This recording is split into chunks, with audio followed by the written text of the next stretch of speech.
Magandang hapon. Narito na ang pinakahuli sa lagay na ating panahon ngayong araw ng Linggo, July 13, 2025.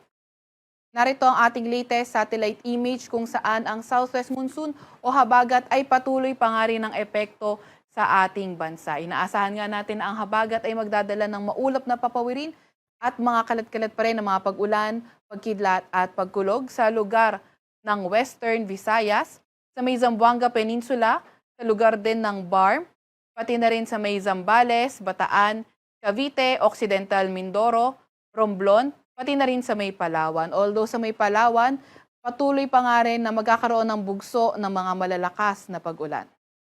Para naman sa lagay ng panahon, sa Metro Manila at nalalabing bahagi ng ating bansa, inaasahan naman natin yung mas magandang panahon, pero may mga tsansa pa rin tayo ng mga localized thunderstorms. Sa kasalukuyan, wala naman tayong minomonitor na low pressure area or bagyo sa loob ng ating Philippine Area of Responsibility. Gayunpaman, patuloy pa nga rin nating minomonitor yung cloud cluster silangan ng Mindanao, kaya patuloy tayong mag-antabay sa mga inilalabas na updates ng Pag-asa.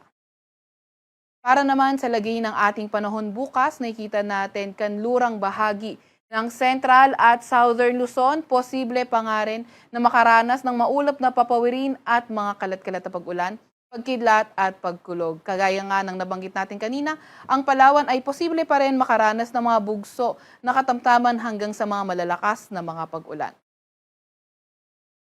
Para naman sa lagay ng panahon sa Metro Manila at nalalabing bahagi ng Luzon, nakikita natin na mas magandang panahon yung ating inaasahan, bahagyang maulap hanggang sa maulap na papawirin at may mga tsansa pa rin ng mga localized thunderstorms. Agwat ng temperatura bukas sa Metro Manila ay 25 to 32 degrees Celsius. 17 to 23 degrees Celsius sa may Baguio, 24 to 32 degrees Celsius sa may Lawag, 25 to 34 degrees Celsius sa may Tugigaraw, 26 to 32 degrees Celsius sa may Legazpi, at sa Tagaytay ay 23 to 30 degrees Celsius naman. Agwat ng temperatura bukas sa Puerto Princesa ay 25 to 31 degrees Celsius, gayon din naman sa may Kalayaan Island. Para naman sa lagay ng panahon sa may Visayas at Mindanao area, nakikita nga natin Western Visayas pa rin at Zamboanga Peninsula at Bar, posible pa rin na maging maulan dahil pa rin sa epekto ng habagat o southwest monsoon. Kung saan sa nalalabing bahagi ng Visayas at Mindanao, partly cloudy to cloudy skies ang inaasahan nating panahon at may mga tsansa pa rin ng mga localized thunderstorms. Agwat ng temperatura bukas sa Metro Cebu at Tacloban ay 25 to 32 degrees Celsius. 25 to 31 degrees Celsius sa may Iloilo. Sa Cagayan de Oro naman ay 24 to 31 degrees Celsius. 24 to 33 degrees Celsius naman sa may Davao. At 25 to 32 degrees Celsius sa may Zamboanga. Para sa lagay na ating karagatan, wala pa rin naman tayong nakataas na gale warning sa kahit na anong dagat baybayin ng ating bansa. Para naman sa 3-day weather outlook na mga pangunahing syudad natin, nakikita natin sa may Baguio City, Tuesday until Wednesday, magpapatuloy ang fair weather conditions at may mga tsansa pa rin ng mga thunderstorms. Pero pagdating naman ng Thursday, sa Baguio at malaking bahagi rin ng Northern Luzon ay posibleng makaranas ng mga pag-ulan. Para naman sa lagay ng panahon sa Metro Manila, Legazpi City, pati na rin sa malaking bahagi ng Central Luzon, Calabarzon, Bicol Region, pati na rin sa may Mimaropa, posible pa nga rin makaranas ng maulap na papawirin at mga kalat-kalat na pag-ulan, pagkidlat at pagkulog. Pero nakikita natin bandang Wednesday or Thursday, posible rin yung mga occasional rains, mostly sa western section ng Southern Luzon at Central Luzon. Sa Metro Manila, ang agwat ng temperatura ay 26 to 31 degrees Celsius. 17 to 23 degrees Celsius naman sa may Baguio City at 26 to 31 degrees Celsius sa may Legazpi City.